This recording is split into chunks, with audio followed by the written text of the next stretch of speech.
Action.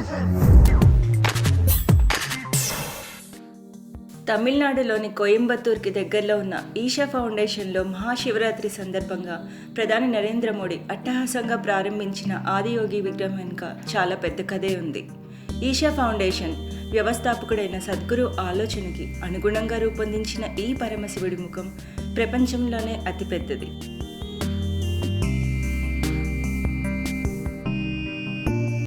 నూట 12 అడుగుల పొడవైన ఈ విగ్రహం నిర్మించడం కోసం ప్రజల దగ్గర నుండి డొనేషన్ల రూపంలో 131 కోట్లు వచ్చాయి.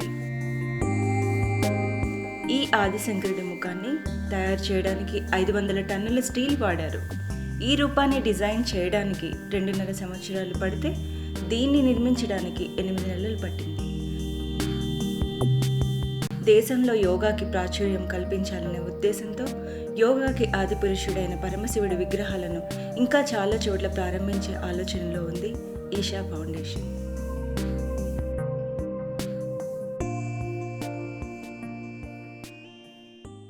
మీకు ఈ వీడియో నచ్చితే ఒక లైక్ కొట్టండి, లేకపోతే కామెంట్ చేయండి, బట్ సబ్స్క్రైబ్ చేయడం మర్చిపోకండి.